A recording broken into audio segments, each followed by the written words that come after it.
देश में पुरानी पेंशन की मांग पर पहले उपवास, फिर होगी अनिश्चितकालीन हड़ताल, थमेगी कलम और रेल। जेएफआरओपीएस के संयोजक शिव गोपाल मिश्रा की अध्यक्षता में हुई बैठक में अनिश्चितकालीन हड़ताल के लिए जल्द ही कोई तिथि निर्धारित करने पर सहमति हुई है। स्ट्राइक नोटिस और अनिश्चितकालीन हड़ताल की तिथि तय होने के बाद सरकार को अवगत कराया जाएगा। केंद्र और राज्य सरकार के विभागों, संगठनों एवं प्रतिष्ठानों के सामने 8 जनवरी से 11 जनवरी तक रिले हंगर फास्ट होगा। विभिन्न कर्मचारी संगठन भूखे रहकर सरकार से पुरानी पेंशन बहाली की मांग करेंगे। शुक्रवार को नई दिल्ली के स्टेट एंट्री रोड स्थित एआईआरएफ कैंपस की जेपी चौबे मेमोरियल लाइब्रेरी में आयोजित जेएफआरओपीएस की बैठक में यह निर्णय लिया गया है। पुरानी पेंशन से संबंधित लेटेस्ट न्यूज पाने के लिए हमारे YouTube चैनल को सब्सक्राइब करें और वीडियो को लाइक और शेयर कीजिए। जेएफआरओपीएस के संयोजक शिव गोपाल मिश्रा की अध्यक्षता में हुई बैठक में अनिश्चितकालीन हड़ताल के लिए जल्द ही कोई तिथि निर्धारित करने पर सहमति हुई है।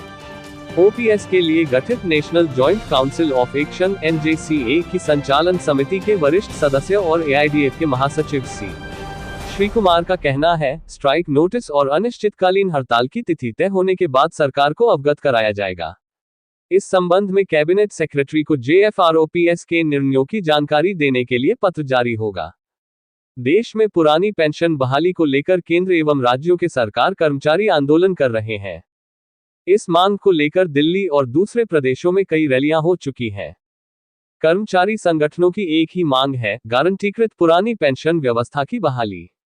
केंद्र सरकार ने इस बाबत एक कमेटी का गठन किया है, हालांकि उसमें ओपीएस का कहीं भी जिक्र नहीं है। कमेटी केवल एनपीएस में सुधार को लेकर अपनी रिपोर्ट देगी। यह मामला अब संसद में भी उठ रहा है।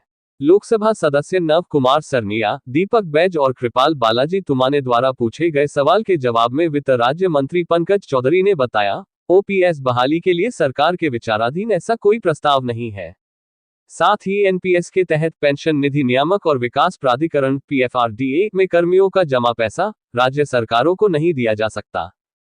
हड़ताल के पक्ष में है रेलवे और रक्षा विभाग के कर्मी।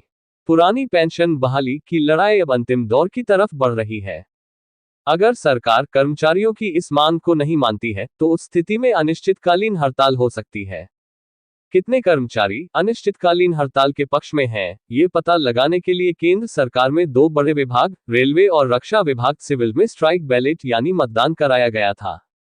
ओपीएस के लिए गठित national joint council of action (NJCA) की संचालन समिति के राष्ट्रीय संयोजक एवं स्टाफ साइड की राष्ट्रीय परिषद (JCM) के सचिव शिवगोपाल मिश्रा ने कहा था, रेलवे के 11 लाख कर्मियों में से 96% कर्मचारी ओपीएस लागू न करने की स्थिति में अनिश्चितकालीन हड़ताल पर जाने के लिए तैयार हैं।